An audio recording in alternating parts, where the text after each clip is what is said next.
विज्ञान भैरव तंत्र। शिव का वह रहस्य जो मन को मौन कर देता है। मौन में उतर जाओ, क्योंकि शब्द कभी सत्य तक नहीं पहुंचते। सत्य मौन में है और मौन ही भगवान शिव के द्वार है। एक दिन माता पार्वती ने भगवान शिव से पूछा, प्रभु, मन हमेशा भटकता क्यों है? ध्यान क्या है और मन को कैसे रोका जाए? शिव मुस्कुराए और उसी क्षण से आरंभ हुआ विज्ञान भैरव तंत्र।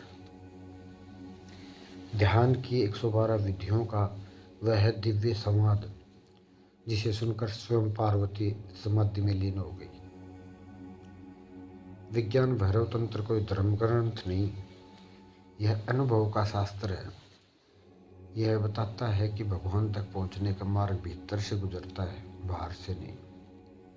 यह तंत्र कहता है, मन को मत रोकना, उसे देखो, साक्षी बनो।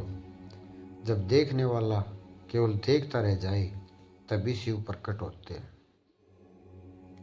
शिव ने ध्यान की 112 विधियां दी।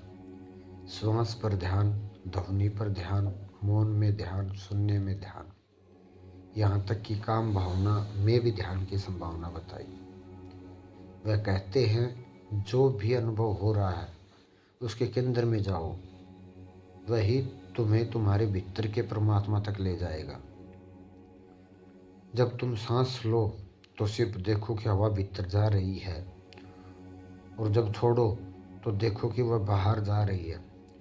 ना कुछ जोड़ो ना कुछ घटाओ, बस देखो। धीरे धीरे देखने वाला और सांस दोनों एक हो जाते हैं, वही ध्यान घटित होता है। विज्ञान भैरव तंत्र कोई पुस्तक नहीं है, यह तुम्हारे भीतर उतरने की प्रक्रिया है। यह कहता है, साक्षी बनो और वही शिव बनो। जो इस तंत्र को समझ लेता है उसे फिर किसी मंदिर की, किसी मूर्ति की, किसी धर्म की आवश्यकता नहीं रहती, क्योंकि तब वह स्वयं ही मंदिर बन जाता है। मौन में बैठो, कुछ मत करो, सिर्फ सुनो अपने भीतर की निःशब्दता को। वही तुम्हारा शिव है, वही तुम्हारा तंत्र है और वही तुम्हारा अंतिम सत्य है। अगर तुम भी विज्ञान भैरव तंत्र की इन 112 विधियों को एक एक करके समझना चाहते हो तो इस सीरीज को पूरा देखो।